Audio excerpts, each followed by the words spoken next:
Gagawa na tayo ng ubod at tsara. My name is Beatrice Luigi Gomez at naniniwala ako sa kasabihan na ang taong ubod ng tiyaga, may atsarang mapapala.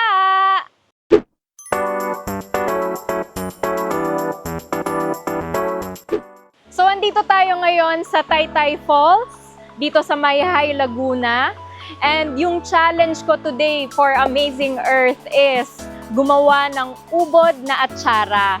So, ang unang-una kong ginawa, syempre, nilagari ko yung ubod ng niyog.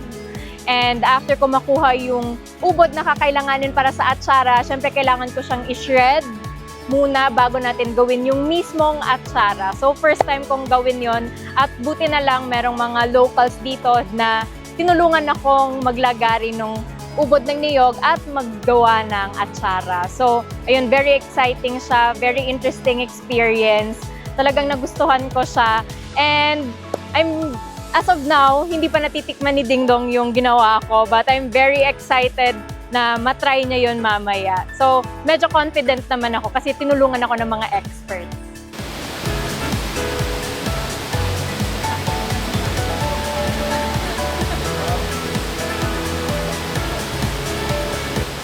Sobrang happy ako kasi unang-una nagustuhan niya and syempre pinaghirapan ko yon.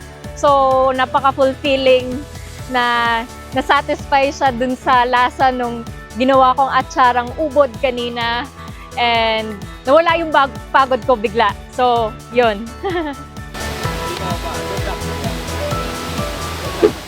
Kaya sa mga kapuso nating on the go, tutukan nyo ang live stream ng ating programa sa official accounts ng GMA Network, pati na rin sa YouTube at Facebook. At mag-comment din kayo sa ating mga kwentong amazing. Viernes 9:35 p.m.